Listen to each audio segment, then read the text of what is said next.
नमस्कार मंडळी, माझे व्लॉग बघताय ना, बघून हसताय ना. हसलंच पाहिजे, कारण आपल्या व्लॉगमध्ये टेन्शनला जागा नाही, फक्त धमाल आणि बोंबाबोंब. सकाळची सुरुवात झाली मस्तपैकी वर्कआउटनं. घाम गाळला, अंग हलकं झालं.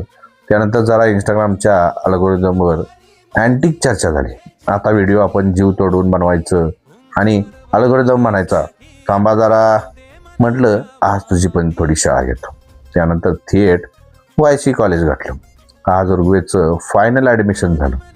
काम संपलं आणि आम्ही म्हटलं आज जरा बोंबलत फिरून येऊया. मग मी, विघ्नेश, ऋग्वेद आणि इरफान गाड्या काढल्या आणि थिएट निघालो तारळी धरणाच्या बॅक वॉटरकडे.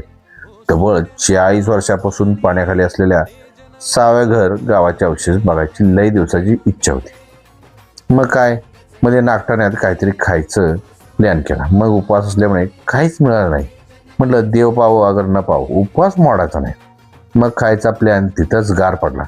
पण विघ्नेशच्या पोटात उंदरांनी लेझिम सुरू केली होती. मग त्यानं आजीच्या हातचा गरमागरम वडापाव असा हाणला की 2 घासात गायबच.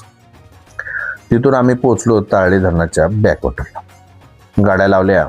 ऋग्वेदच्या पायाचं ऑपरेशन झालं ना, त्याला म्हटलं जरा वरच बाबा बस, आम्ही लगेच येतो. पण आमचं लगेच म्हणजे देवच जाणे. मग मी, विघ्नेश आणि इरफान चिखल तुडवत खाली उतरायला सुरुवात केली. पाण्याखाली गेलेली घरं, झाडं, छोट्या छोट्या मंदिराचे अवशेष सगळं बघताना अंगावर काटात आला. जे दिसेल ते गिम्बलमध्ये मस्त शूट करत होतो. मग काय, पावसानं अशी एंट्री मारली की आमच्या प्लॅनची वाटच लागली. पण आम्ही पण काय कमी नव्हतो. पावसाच्या सरी अंगावर घेत चिखलात घसरत, हसत, ओरडत आणि बोंबलत मस्तपैकी व्हिडिओ शूट करत राहिलो. पाऊस वाढला. चिखल असा चिकटला की पायाला 2-2 किलोची माती लटकली. कसाबसा वर आलो तर वर आरामात बसलेला ऋग्वेद आमची अवस्था बघून खादा खादा हसायला लागला. म्हणे काय राव, कशी काय जिरली, फाटली ना? आम्ही पण म्हणलं हाऊस म्हणलं की थोडीफार फाटली पाहिजे.